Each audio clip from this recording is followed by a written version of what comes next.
नमस्कार किसान भाइयों, स्वागत है आपका आपके अपने YouTube channel farming India Hindi पर। तो किसान भाइयों, खेती की नई नई तकनीक की जानकारी पाने के लिए अभी सब्सक्राइब करें फार्मिंग इंडिया हिंदी चैनल को।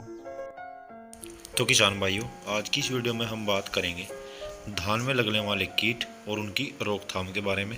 आपको संपूर्ण रूप से जानकारी मिलेगी कि आप किस तरह से उनकी रोकथाम कर सकते हैं कीटों की धान में लगने के बाद।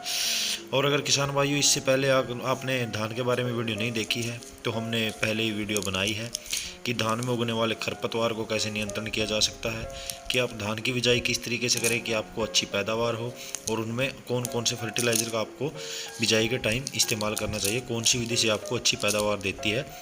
ये सब जानकारी आपको इसी वीडियो के डिस्क्रिप्शन में मिल जाएगी। इस वीडियो खत्म होने के बाद आप लोग जाके देख सकते हैं। तो चलिए किसान भाइयों, हम वीडियो शुरू करते हैं। इस वीडियो के अंदर हम आपको बताएंगे किसान भाइयों धान में लगने वाले मुख्य जो कीट होते हैं। नंबर 1 पे हम बात करेंगे धान का जो भूरा फुद का होता है उसके बारे में। नंबर 2 पे हम दीमक के बारे में। नंबर 3 आर्मी वॉर्म के बारे में बात करेंगे। नंबर 4 तना छेदक स्टेम बोरर के बारे में। नंबर 5 गंदी बग के बारे में। नंबर 6 पत्ता लपेट सुंडी जो होती है लीफ फोल्डर, तो उसके बारे में हम बात करेंगे। चलिए हम सबसे पहले बात करते हैं धान का जो भूरा फुद का होता है उसके बारे में। किसान भाइयों, जो ये कीट होता है, ये इस कीट की पहचान हम कैसे कर सकते हैं। यह कीट पौधों के कलों के बीच में जमीन की ऊपरी सतह पर पाए जाते हैं। इनका आक्रमण फसल की दूधिया अवस्था एवं दाने के भराव के समय होता है। इनके रस चूसने के कारण तना सूख जाता है। तो किसान भाइयों, ये इसकी पहचान होती है। और अगर हम इसके बचाव की बात करें तो आपको यूरिया का कम इस्तेमाल करना चाहिए। आपकी धान की फसल में अगर आप कम फर्टिलाइज़र का उर्वरक का इस्तेमाल करते हैं तो काफ़ी हद तक इस बीमारी से इस कीट से की रोकथाम हो सकती है। और समय से बुआई करें, ना हो सके तो फसल चक्कर ज़रूर अपनाएं अपने खेत में। और अगर हम इसके रासायनिक नियंत्रण की बात करें किसान भाइयों कि आप पेस्टिसाइड से कौन से प्रोडक्ट से इसका इस्तेमाल कर सकते हैं, तो आपको थायोमेथोक्साम जो 25% WG फॉर्म में होती है 100 ग्राम प्रति एकड़ के हिसाब से 200 लीटर पानी के अंदर घोलकर इसका छिड़काव कर दीजिए। आप इस कीट से छुटकारा पा सकते हैं। नंबर 2 पे अगर हम बात करें किसान भाइयों दीमक के बारे में। दीमक जो कीट है ये एक अकेली धान की फसल में नहीं, ये लगभग हर फसल में लगता है। हर फसल में क्या, ये ज़मीन के अंदर होता है ये कीट। धान की फसल में यह कीट पौधों की जड़ों में लगता है। इस कीट के कारण पौधे सूखने लग जाते हैं। सूखने का कारण क्या होता है कि ये जो पौधे की जड़ें होती है उनको काट के खा जाता है और ऊपर से पौधे बिल्कुल सूख जाते हैं, वो निर्जीव हो जाते हैं। तो किसान भाइयों, इस कीट की रोकथाम के लिए आप क्या कर सकते हैं, जब बिजाई करते हैं बिजाई से 10 से 15 दिन बाद आप स्टार्टिंग में इसके लिए क्लोरोपाइरोफॉस का इस्तेमाल कर सकते हैं, या फिर बायोपेंथ्रिन का इस्तेमाल कर सकते हैं, या फिर थायोमेथोक्साम का इस्तेमाल कर सकते हैं। हमारे ख्याल से तो आप बायोपेंथ्रिन का इस्तेमाल कीजिए। आधा लीटर प्रति एकड़ के हिसाब से मिट्टी मिला के नीचे डाल दीजिए। आप इस कीट से छुटकारा पा सकते हैं। और बायोपेंथ्रिन के क्लोरो की एवज में अगर आप क्लोरो का इस्तेमाल न करके बायोपेंथ्रिन का इस्तेमाल करते हैं तो बायोपेंथ्रिन के बहुत अच्छे परिणाम है दीमक के ऊपर भी और वैसे कीट के ऊपर भी। तो किसान भाइयों, ये दूसरे नंबर का कीट था दीमक। तो चलिए हम बात करते हैं तीसरे नंबर के कीट के बारे में। ये एक आर्मी वॉर्म कीट होता है। वैसे तो किसान भाइयों, देखा जाए कि धान की फसल में ये कीट बहुत ही कम देखने को मिलता है, और अगर धान की फसल में यह कीट आता है तो ये बहुत ही तबाही मचा देता है, यानी कि अपनी पूरी फसल को ये लगभग बर्बादी कर देता है। यह सुंडी धान की पत्तियां खाती हैं तथा फसल में सिर्फ मोटी सिराएं की ही बचती हैं, यानी कि जो बिचली सराएं होती है, बिचली तना जो होता है वही बचता है। बड़ी होने पर ये इलियां सबसे अधिक फसल में हानि करती है। बाली निकलने की अवस्था में यह तने से बाली को रात में काट कर खाती है, जिसे दाना भरने से पहले ही वाली ज़मीन में गिर जाता है। यानी किसान भाइयों, पूरी तरह से फसल को बर्बाद करता है ये कीट ज़्यादातर मक्के की फसल में देखने को मिलता है। वैसे तब धान की फसल में कम ही आता है। और अगर धान की फसल में ये कीट आ जाता है किसान भाइयों, तो आप इसके लिए क्लोरो एंट्रा नीलीप्रोल 18.5 जो ऐसी फॉर्म में आता है, FMC की कोराजन आती है, उसका इस्तेमाल कर सकते हैं। आर्मी वॉर्म कीट के लिए आप कोराजन का इस्तेमाल 60 ml प्रति एकड़ के हिसाब से 200 लीटर पानी के अंदर इसका छिड़काव करें अगर आपके खेत में एक कीट है। और अगर नहीं है तो आपको इसकी कोई ज़रूरत भी नहीं पड़ती है। तो चलिए हम अगले कीट के बारे में बात करते हैं किसान भाइयों। जो अगला चौथे नंबर का कीट होता है, मुख्यतः हमारी धान की फसल में आता है, वो तना छेदक स्टेम बोरर जिसको बोलते हैं।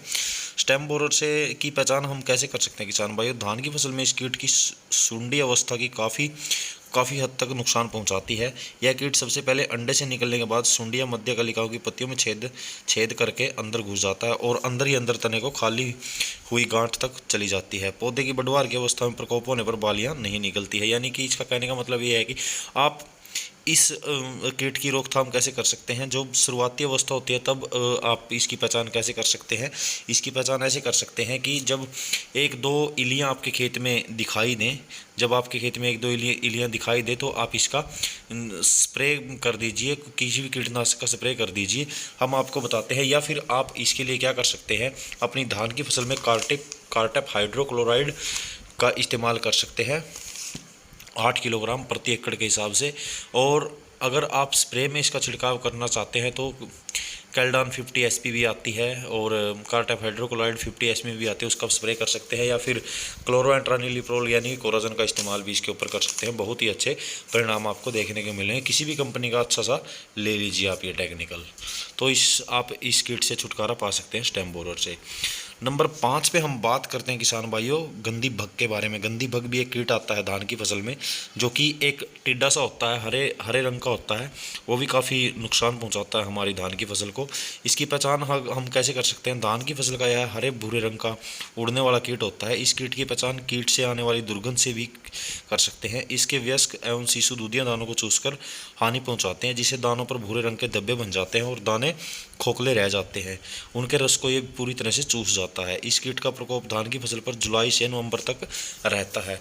यानी किसान भाइयों, जो धान की फसल में अगर ये गंदी बग आ जाता है तो अब उसको आप देखेंगे, ये एक उड़ने वाला कीट होता है। ये पहले जब इसके ऊपर बैठता है आपके धान में तनों के ऊपर, तब ये अपने लार्वे को छोड़ता है। लार्वे को छोड़ने के बाद ये कीट पैदा करता है और उसको बिल्कुल चूस जाता है। अगर आप इसको पकड़ के देखेंगे तो इसमें एक अजीब सी स्मेल आती है।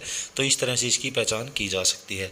और अगर किसान भाइयों हम इसकी रासायनिक नियंत्रण की बात करें, अगर आप किस पेस्टिसाइड से इसका नियंत्रण कर सकते हैं, तो आपको इसके लिए लैम्डा का इस्तेमाल कर सकते हैं, आप क्लोरोएंट्रानिलिप्रोल का इस्तेमाल कर सकते हैं, आप थायोमेथोक्साम का इस्तेमाल कर सकते हैं। आप बहुत से प्रोडक्ट आते हैं तो उसका इस्तेमाल कर सकते हैं। हम आपको एक प्रोडक्ट बताते हैं, सिजेंटा कंपनी की इकतारा का इस्तेमाल कर लीजिए आप, या फिर धानुका की अरेवा सुपर का इस्तेमाल कर लीजिए आप। ये दोनों प्रोडक्ट आपको ये इस गंदी बग के लिए बेस्ट रहते हैं। तो चलिए हम बात करते हैं हमारे लास्ट और अंतिम जो कीट आता है धान की फसल में, पत्ता लपेट सुंडी आती है। ये एक साल से पिछली साल बहुत ज़्यादा देखने को मिली थी। बारिश आने के बाद इसका प्रकोप ज़्यादा बढ़ गया था। तो किसान भाइयों हम बता दें कि पत्ता लपेट से भी आपकी जो धान की फसल है वो काफ़ी क्षतिग्रस्त होती है। आपकी धान की फसल में काफ़ी ज़्यादा नुकसान होता है, आगे पौधा बन ही नहीं पाता है। तो ये क्या करती है, इसकी पहचान हम कैसे कर सकते हैं। धान की फसल में जो मादा कीट होती है, जो पत्तियों के सिराओं के पास समूह में अंडे देती है, इन अंडों में 6 से 8 दिन में सुंडियाँ बाहर निकलती है। ये सुंडियाँ पहले मुलायम पत्तियों को खाती है तथा बाद में अपने लार्वे द्वारा रेशमी धागा बनकर पत्ती के किनारों में को मोड़ देती है और अंदर ही अंदर खुरच कर खाती है। इस कीट का प्रकोप अगस्त सितंबर माह में अधिक होता है। अगर आपने स्टार्टिंग में रिजेंट वगैरह का इस्तेमाल किया है, फटेरा वगैरह का इस्तेमाल किया है, विरटाको वगैरह का इस्तेमाल किया अपनी धान की फसल में, तो उसमें बहुत ही कम चांस हो जाते हैं इस कीट के आने के। और या फिर कार्टेप वगैरह का इस्तेमाल किया है तो उसमें बहुत ही कम चांस होते हैं। आपको कार्टेप जब आप डाल रहे हैं तो इसके लिए आप क्या कर सकते हैं किसान भाइयों, हम आपको बता दें कि इसके नियंत्रण के लिए आप फिप्रोनिल का इस्तेमाल कर सकते हैं, जो 80% WG फॉर्म में आती है। इसका इस्तेमाल आप 30 ग्राम प्रति एकड़ के हिसाब से 200 लीटर पानी के अंदर करें।